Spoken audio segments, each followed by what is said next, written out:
Welcome back once again to The Pulse. We are on the wire. Lots of news to talk about this week. And up first, Heart of the Swarm beta changes. Blizzard has once again pushed another patch through on the beta servers. And a couple of changes. They're not as sweeping as changes we've seen in the past, but they are evidence of a continued effort by Blizzard to get Heart of the Swarm ready for release. Up first is the Oracle Envision change. They have buffed the duration of Envision. That way oracles can have detection for longer. I'll save you a lot of time, Ben. It's boofed. Boofed? Yeah, they boofed. They boofed it? Yeah, they boofed it. Boosted and buffed. Now it's doubled. Boofed. Or doofed. 60 seconds now. A small change, but probably a pretty important change, guys. We were talking in previous weeks about how having faster burrow opens up some new options for Zerg players, and now with the Oracle being a more reliable source of detection, maybe it's something that Zerg is going to have to rethink. What do y'all think? Anything noteworthy about the Envision change? One thing that is noteworthy is that when you do have an Oracle pop out immediately, it's 50 energy, so you can immediately detect, and that was the reason for it. 60 seconds is not that much of a large increase, but it does help. And it does really help more for, I think, things like Banshees as opposed to like Burrow Roaches. I think it has a lot to do with PvP, because as far as I know, PvP right now is all about Stargate, at least on the high level. So often people try to go Dark Templars. It's like either DTs or Stargate, and now with the increased Envision, you can be a little bit safer against Dark Templars. Yeah, pretty much. Pretty much, because think it's like, okay, 30 seconds you can kind of deal with, but let's say I have a 7-minute Dark Templar timing. All of a sudden, because of one Oracle, I have a 8-minute Dark Templar time. And then there's another Oracle. I can make another Oracle within the 60 seconds. So it basically makes Dark Templar tech not useless, because I still think it has a lot of and it's still so cheap, man. And it's still so cheap. You can merge them into not Dark Archons, just regular Archons, which has a lot of utility. We need to bring back the Dark Archon. I want to see invisible Archons. I would love How that. cool would that be? It's like a bunch of like a cloaked Archon? Yeah. It's called a mothership, bro. I'm just kidding. Then I want to cloak the mothership too. Then.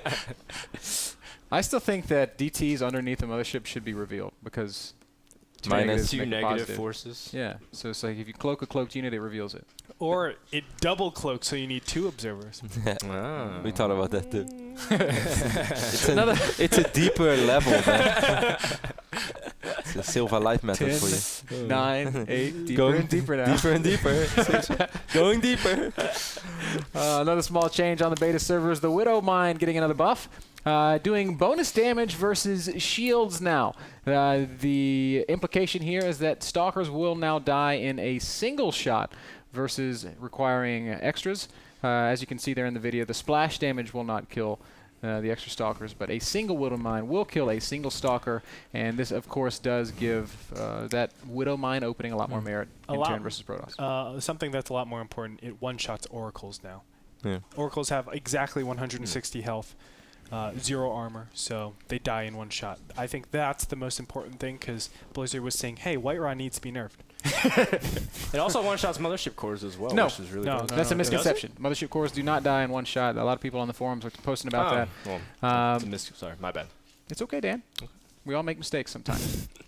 That's right. Sometimes I make 11 mistakes in a row, man. I let you win 11-0. Anyway, how much life does the mothership core have after it's alive? I think maybe 15 or so. Yeah, it's like very, very small amount of red health. It's actually, we had the mothership core getting shot in that video, but I guess we cut it out for the show, so sucks for you guys.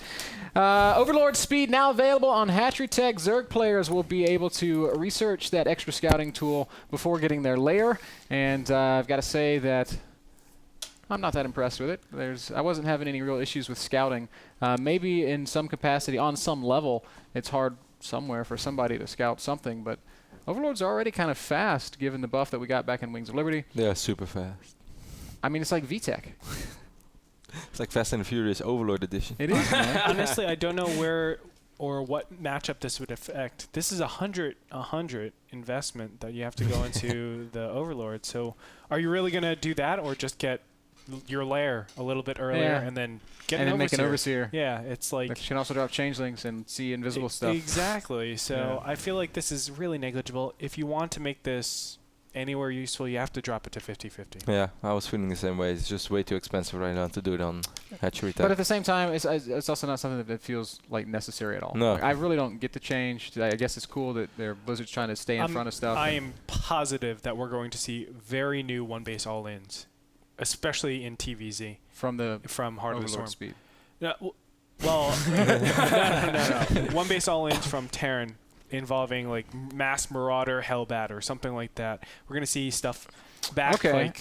Like, was it IEM the first one with IEM Gamescom with Morrow and Idra? 5X Reaper. Yeah, on Steps of War. No, Marauder Hellion on Steps Yeah, of War. think about Pulse Marauder Hellion from, I guess, Assembly. Was that the first time he really busted it out? Yeah, and back then his games on Lone Star as well. Yeah.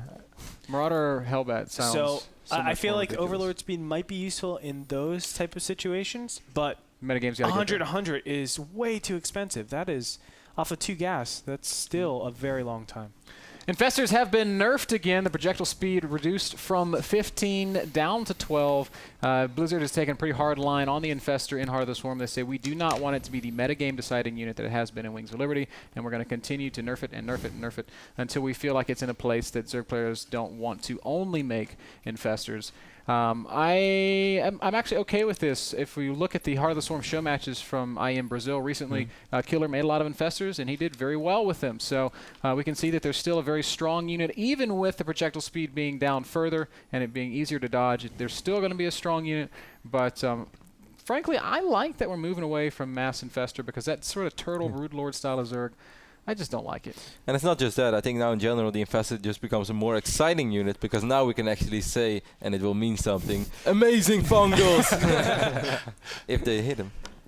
I would like to see, with all these nerfs to the Infestor, I would like to see perhaps the reintroduction of it being able to cast some spells while burrowed. I think Neural Parasite is something that we're not seeing much of anymore, and I think it's worth testing burrow with Neural.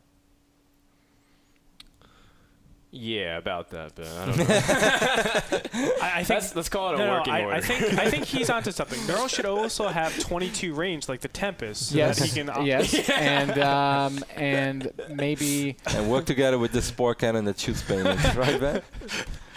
the Spore Cannon is the greatest idea that has ever been had. Hey, well, now there's Planetary Fortress, the Nexus with And burrow, Planetary Nexus. yeah, Planetary right. and Nexus. burrow 22 range Neural Parasite. I don't know Exactly. why you wouldn't put that. You need to balance it out. Speaking of the Spore Crawler, Blizzard is at least somewhat addressing the concept of the Spore Cannon. They have buffed it substantially against biological units. What does that mean? Well, it means that Muta versus Spore Crawler is not going to be such a close fight anymore. Spore is now doing an additional 15 damage to biological units. Yes, that does mean that 16 Mutas will die to 4 Spore Crawlers if you micro them like that. Great micro, Ben. Yeah. I can tell you did this. Great creep spread. I'm going to post that on the front of Reddit. This is very suggestive media. When I was just going through and collecting that footage, I did take, after that first shot, I took 13 Mutalisks against 4 Spore Crawlers, and I shift-clicked so that they would focus fire, and the 4 Spore Crawlers still killed 13 Mutas. It is a massive buff to the Spore in that regard. Yeah. Why are you so giggly? Double DPS. This has really made me think of like those old Telcel videos, you know, where they had like a cleaning, like a new cleaning something, you know, and suddenly they clean like everything, and it's like, look how amazing this is. And like Ben is like doing the exact opposite, like, look how strong these spores are, and he's like totally right-clicking the Mutas move command across the screen. I can't do anything anymore. No, it's a huge buff. Blizzard has come out and said that they felt like Muta was kind of the end-all be-all in ZVZ in the current state of the metagame. Yeah, they were have been very made a lot strong. better. And by making the Spore Crawler a little bit better against the Mutalisk, it does open up other options. I still think Mutas are really strong in ZVZ. I played a bunch of ZVZs yesterday. By a bunch, I mean like 4 or 5 in a row on the ladder. And you I microed felt better than in that video, Ben. That's Paul's advertisement. I was really intentionally trying to not play Muta, and I was struggling. Like ZVZ is confusing me right now, just in general. You know, I think this change is actually very, very good. Mutas are still going to be applicable, but you get into the stage with ZVZ where even if you have Infestors and Hydras and you're on 2 base because, or even 3 base, that counterattack threat is just so scary. And even really with the leave. Spore Crawlers now, I think it's still very scary. You're not going to be able to put down 2,000 minerals worth of Spore Crawlers in all 3 of your bases and say, okay, I'm fine. So I feel like there's always going to be an opening, yet it does give you the potential to say, hey, you don't have enough mutas right now, I'm going to hit you. And because you're just popping out the mutas, I can actually have this timing and do something with it. The strength of the muta is in its ability to deny that third base, especially on a lot of maps these days where there's that big gap between the natural and the third that you have to cover with creep if you're going to defend it without having something mobile like a Mutalisk. Like, it's very tough to take a third with just Hydras because they are so slow. In the instant they're saving your third base, you've got Mutas in your main base, and it's just pretty frustrating. So I like the change. I like what it's going to do to the matchup, and I'm eager to see what those top players come up with in ZVZ.